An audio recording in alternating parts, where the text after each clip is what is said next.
guys, welcome to Better Bachelor. My name is Joker with a face for radio and a voice for print. Instead of doing a live stream today over on Locals and then chopping it up and putting it on YouTube, I'm just going to do a video that I'm going to put out on all my content. No live stream today. As I mentioned a couple of videos ago, my home, after, 3 years of building and half a year of plans being approved by engineers and other things, my house has finally passed its final inspection. So I'm busy driving about around town looking at furniture, and new furniture is basically made out of balsa wood and veneer, and it costs $2,000 for a bedroom set. So I'm probably going to go to the wood store, not Home Depot, an actual real good wood store, and buy a crap load of wood and build my own furniture at this point. I'm not going to have fake wood furniture, and I'm not going to pay $2,000 for fake wood furniture. So I'll probably be building a lot of furniture in the days to come. So my schedule will be a little chaotic for now. I wanted to talk about this today, not so much because Donald Trump and Republicans and although conservatives and some conservatism is long overdue for this country.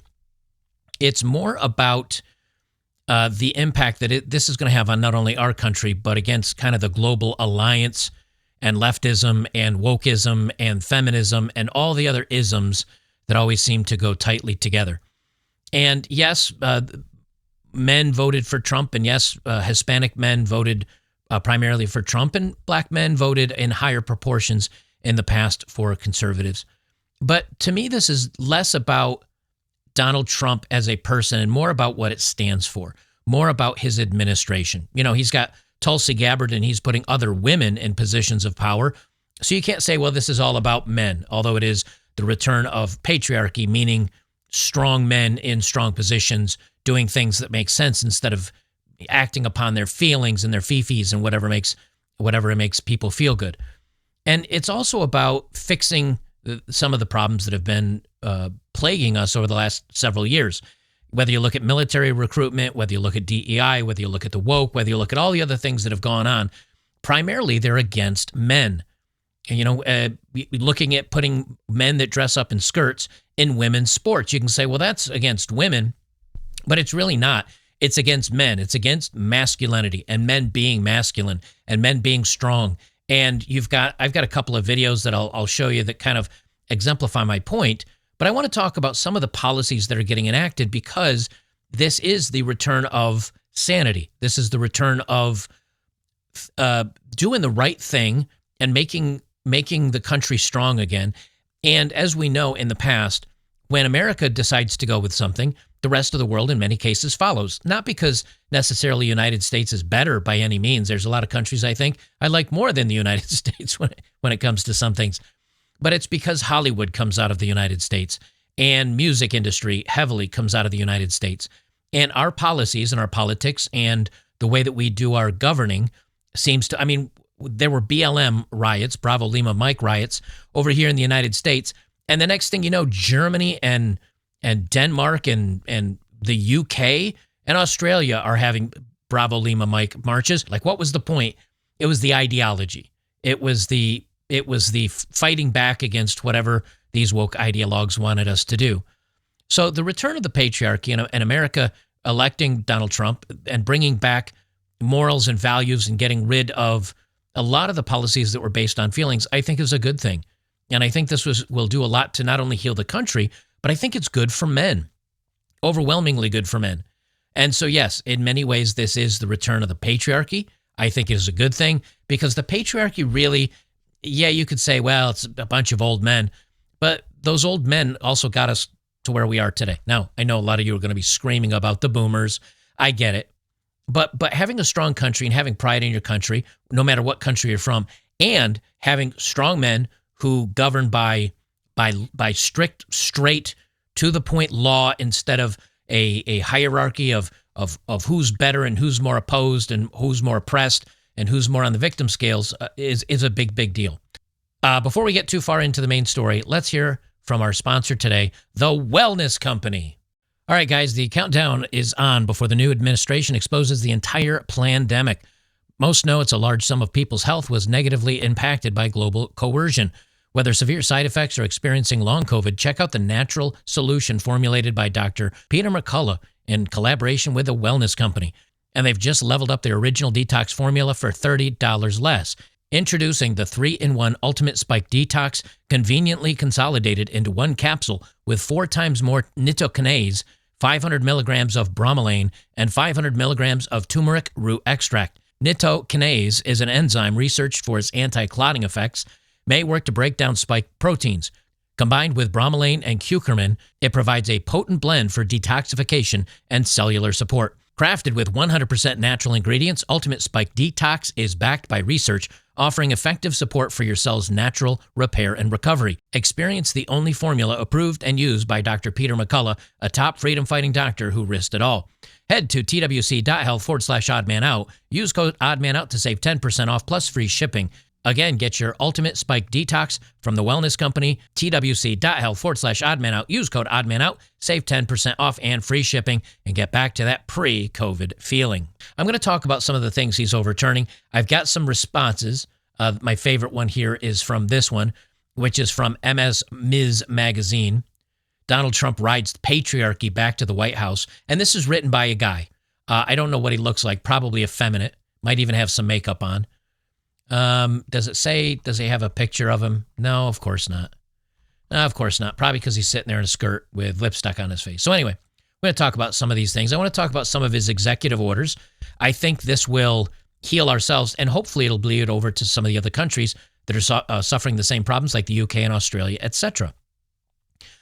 Just now, in Trump's first moments in the Oval Office as the 47th president, he signed executive orders against the following. The first one is against radical gender ideology. I'm gonna unmute some of these so you can listen to them. This is the men can be women, women can be men, men are bad, women are great, etc., etc. It's okay. They've done a great job. A lot of them, not all of them. Protecting women from radical gender ideologies. Ooh. Mr. President, going back to the World Health Organization, you were the president during COVID. Don't you see the importance of an organization like that to coordinate a global...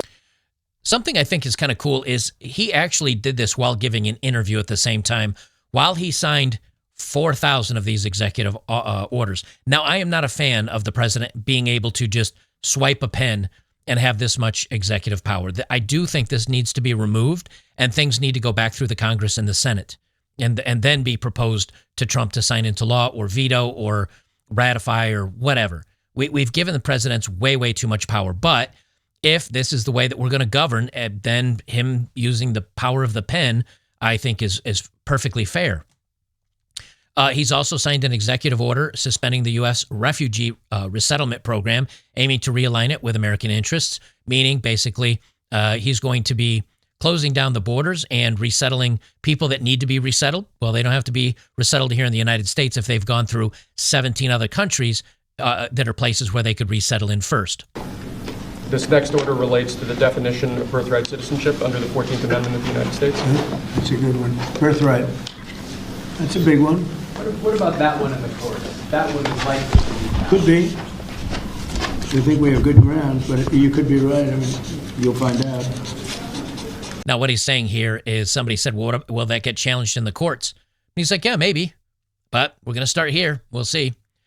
His first presidential act is to rescind the 78 Biden executive orders, actions, and memoranda. So basically, he's just undoing everything Biden did. Why don't you say what I'm signing? Sure. The first item that President Trump is signing is the rescission of 78 Biden-era executive actions, executive orders, presidential memoranda, and others.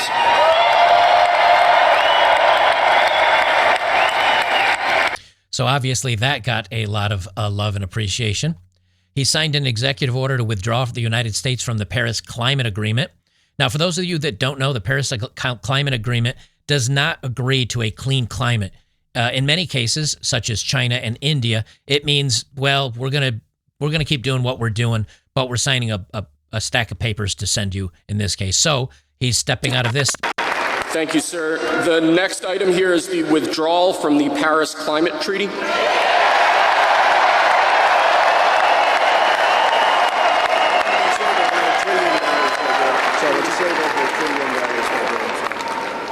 Yes, sir. Trump just said this should probably save us over $1 trillion by doing this. That's what he said to the gentleman next to him.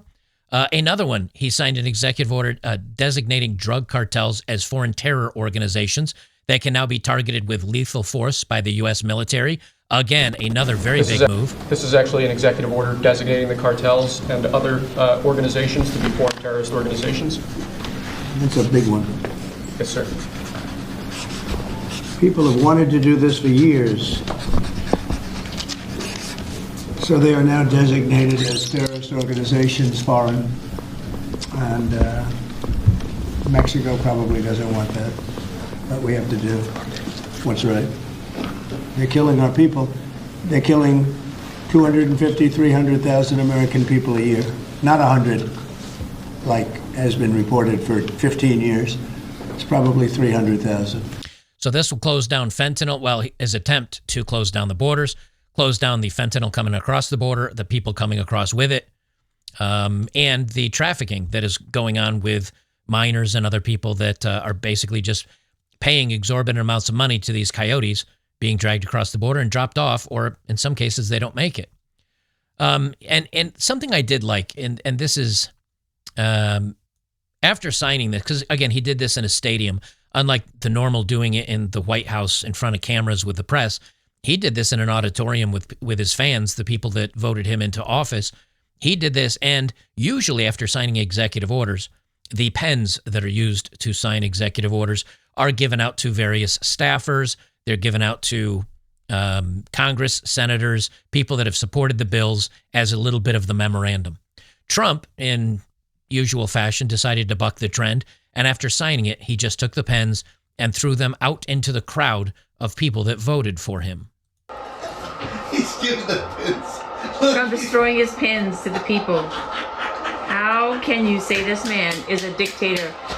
He is a man of the people if ever there was one. And look at Vance laughing, dude. He was a plant. Vance the plant. Dude, Damn. I love it. Throwing pins to the Look at audience. him. Look at him. The signature pins. Ha! Hurling the signature pins to the Obviously having a good time, and this couple having a good time watching him. Trump just nuked gender ideology. Here's the full executive order: defending women from gender ideology, extremism, and restoring biological truth to the federal government. They say by the authority vested in, this is a big one, I think, because it affects many of us. And he's also getting rid of a lot of the DEI stuff. So he's undoing the, if you're black, you're better than white. If you're gay, you're better than straight. If you're a woman, you're better than man. He's getting rid of a lot of that. Section 1 purpose: across the country, ideologues who deny the biological reality of sex have increasingly used legal and other socially coercive means to permit men to identify as women and gain access to intimate, single-sex spaces and activities designed for women, from women's domestic shelters to women's workplace shelters or showers. This is wrong. Efforts to eradicate the biological reality of sex fundamentally attacking women by depriving them of their dignity, safety, and well-being. It's erasing the language of it. It's erasing men in women's locker rooms, men on women's sports. And look, as much as you can say, hey, who cares about women? Well, in many cases, this is your sister, your mother, your girlfriend, your wife, whoever that might be in a gym, and a dude walks in and is there seeing, your loved one or somebody in a way they shouldn't be seen. I think this makes sense. It's moving away from the emotions and the craziness back to logical reality. And if that's what they want to call the patriarchy, I'm kind of fine with that. I have no problems with it. He also did another one, the Keystone, getting rid of the deep state. Let me see if I can play this one. What are you signing now? It's an executive order relating to reforms to the federal workforce, including to the senior executive service. We're getting rid of all of the cancer. I call it cancer. The cancer caused by the Biden administration.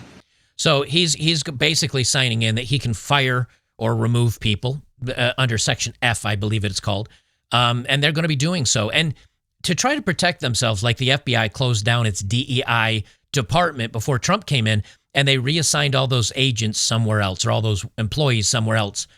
Kash Patel has said who is Trump's nomination for, I think it's the Department of Justice. I'd have to double check. But Kash Patel that's coming in says, well, we're gonna look and see who got moved from what departments over in the past. We'll find out who is in that DEI department, and we will be closing them down and removing the people. So the people that came out of that department are not going to be able to branch out and infect other areas. We're going to remove them. He also mandated that employees need to show up to work. So federal government employees can't sit at home just working on their computer all day and lollygagging. Now they need to show up at the office. And this is reminiscent of if you've seen the TikTok the meta working from home day in the life of girls that are goofing off all day. This brings the employees back into the office where they can be monitored, see how much work they're actually doing, because most of the jobs that were given away in the last 4 years have been governmental jobs. So they're basically hands out of our tax dollars, like an advanced welfare program. This will help do away with this. It'll put people butts in chairs so people can track where they are. Sir, the next item, as you announced in your speech, is a requirement that federal workers return to full-time in-person work immediately.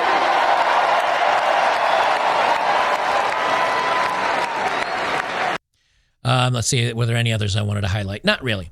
So the reason why I think this is, and I did pull up a list of all of them, do yourself a favor. You don't have to read down through every single one of these or the entirety of each presidential action. Just look through at the titles.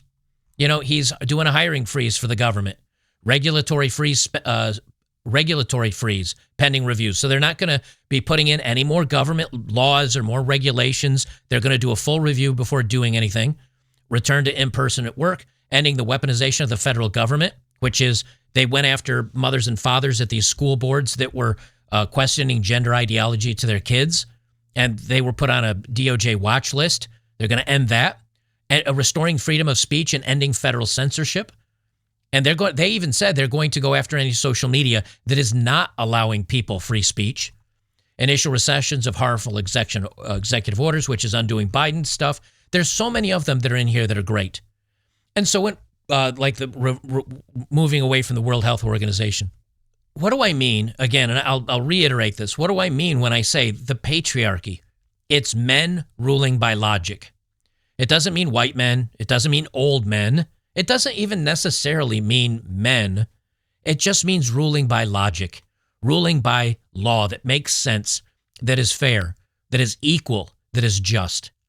And over the last 4 years, you don't realize quite, I mean, maybe you guys do because you watch my content, but you don't realize quite how much was taken away from you when you apply for a job and they don't even interview you because you're white or because you're male or because you're straight. And again, we can get into the numbers on things, but if you're a straight black guy, you're going to lose to a white female that's LGHD TV or a man that says he's a woman. If you're Latino and you're a married man who's a male, you're going to lose to a female that's something else. It's almost overwhelmingly against males and the toxic male. And this is why I think this is a good thing. I think this pushes back. And since it was the popular vote, that means that Hollywood, video games, music industry is either going to have to change or they know they will no longer exist, or at least they're wiping out over half of the population and half of the people they can sell their product to. And this is having ramifications already in the gaming industry. And I know a lot of you guys don't play games, but already in the gaming industry, there are gaming companies, or maybe the best way to put this is there are gaming projects where content creators and developers and the programmers left. They left they left Ubisoft. They left Obsidian.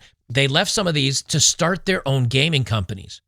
And they've come out with statements saying, we're not going to be putting this into our games. We're not going to be following along with this ideology. We're going to make games for everybody that you can enjoy, that don't have any propaganda, that don't have any of the politics in it. And they've been overwhelmingly applauded by the vast majority of people out there. Same thing with, many of you don't like Daily Wire. You may not agree with them, but they are putting out movies, whether it was starring Gina Carano or other actors and actresses, that is not funded by Hollywood. If you haven't seen Am I Racist, the documentary, go watch it. It's hilarious. It's not really political. They're finding ways to circumvent the system. And I think this is a good thing, and I think it'll continue. When you look at countries now like the UK is in absolute turmoil because instead of moving more right, and I'm not going to get into the politics of the Tories and the Reform Party and how that kind of split the vote and everything else. But they went more left, and look at the problem they are having over there. They're just an absolute misery. They're an absolute misery. Where instead, if you look over here at the United States, we're moving to the right, and things are getting corrected, and things are finding some light of day. So overall, I think this is positive. I think this is a good thing. Whether you're in politics or not, politics is in your life. This comes from Ms. Magazine. I'll read this as a laugh as our closing out here. Across the country, millions and millions of citizens who supported Kamala Harris' presidential campaign are no longer walking around in a haze, instead moving toward the light. Still, there's emotional fallout that needs our attention. Our nerves are frayed. It's feelings. It's impossible to ignore the stress. Again, feelings. It's a good time to sit quietly, take deep breaths, and feel our bodies. Having panic attacks because of feelings. After nearly a decade of growing in bombast, Donald Trump wrote a patriarchosaurus, whatever that is, back into the White House. Why that dinosaur wasn't winded, exhausted, and ultimately defeated will be studied by historians for a long time. Even if we nurse our psychic wounds, the responsibility of redoubling our efforts to hasten the end of the patriarchy is still on us. Dinosaurs just aren't that smart. See, they refuse to understand they were voted against. People are tired of being ruled by feelings and by illogic and by hate and anger and frustration. They want rule of law. Swift, strong, fair, equal, and just rule of law. And they haven't been getting this. These people don't care because they rule by emotions. That is why they failed, ultimately. Voters who thought that January 20th would see the nation's first female president began work on her to-do list. Remember, well, her warning that Trump would be working on an enemies list. He has not. Again, this is why I read about he's ending the persecution of government. That he's going right out and saying, we are not going to, the weaponization of the federal government is over. There's no more lists. There's no more of this. We're done with it. Would I like to see retribution? Yes. But he's decided, you know what? We're going to be better than that. And that takes a lot of the wind out of the leftist sails, like this person. If he's just going to say, you know what? We're just going to make this country so great that people will see that all your words are meaningless. They say white male supremeness, which Trump ran on, continues to play an outsized role in exacerbating the divide that afflicts our nation. While not widely understood, men too are damaged by patriarchy. It diminishes us, undermines our humanity. Trump's election means the patriarchy's poisonous objective to further expand male entitlement, privilege, and power is getting fresh wind in its sails, most likely powered by oil. You've got to love the butthurt anger by these people. And this is a guy, imagine saying being a strong, stoic male who doesn't flip out with his emotions and doesn't cry every 15 minutes is problematic. Good luck to you and your Doug Emhoffs and your Tim Walz, the new masculine man. Going forward, what is accurate before Election Day is still true. The type of manhood we chose to contribute to determining what kind of nation we will be. It now looks more like Proud Boys country than a land populated by compassionate men, a hands-made tale worth of subjugation rather than a nation of empowered girls and women. Here's a man that's more concerned over the empowerment of the empowerment of women and girls, and he'd rather have compassionate men. I don't want necessarily, I mean, being a compassionate man is fine, so long as you're being a compassionate judge that is judging by the rules of the law and by the judgment in front of you. Just being a sighing, sad, weepy man is not going to fix anything. That's what got us in the problem all these countries are in today. He says, too often, men particularly don't acknowledge how much courage it takes to embody compassion and empathy, and conversely, how cowardly it is to rely on meanness and bullying. Like, every one of those words is an emotion. That's not what we're talking about. We're talking about just and equal laws and rules for everyone. None of this empathy, none of this socialistic bullshit of everyone needs equity. No. We all start at different places in the race. We do the best we can. That's how life treats us. I did not come from a successful family. I'm more successful than my family is. You know, making it to be a network engineer, getting a 6-figure salary. I'm more successful than my father was. My father was more successful than his father was. That's kind of the way it's supposed to be. And yes, some people are more successful than me, and some are less than successful than me, depending on how they got a leg up. That's the world. Cry about it or deal with it. And we're just saying, okay, deal with it. Yeah, things are kind of unfair. Yes, for some of us, they suck.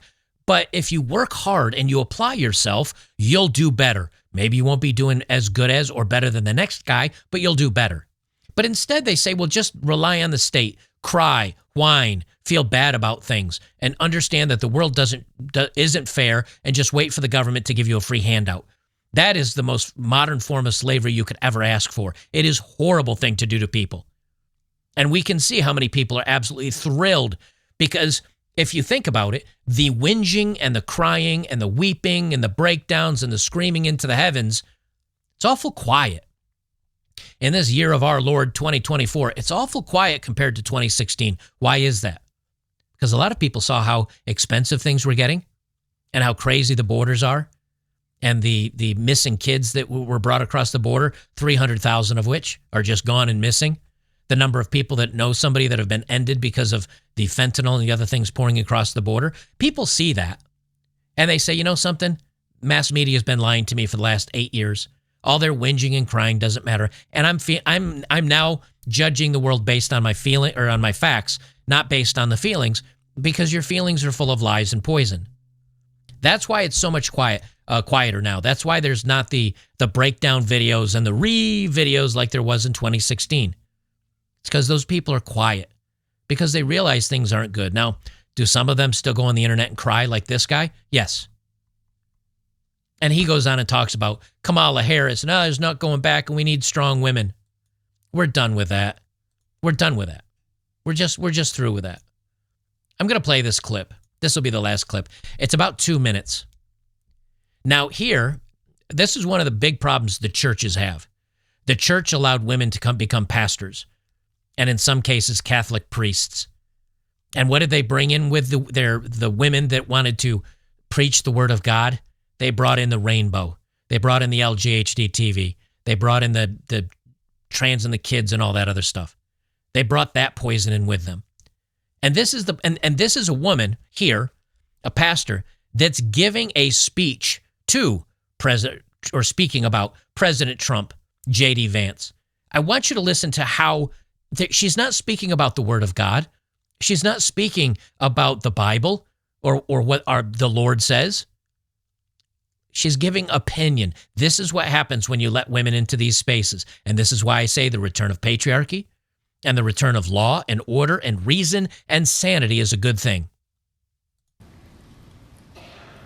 In the name of our God, I ask you to have mercy upon the people in our country who are scared now.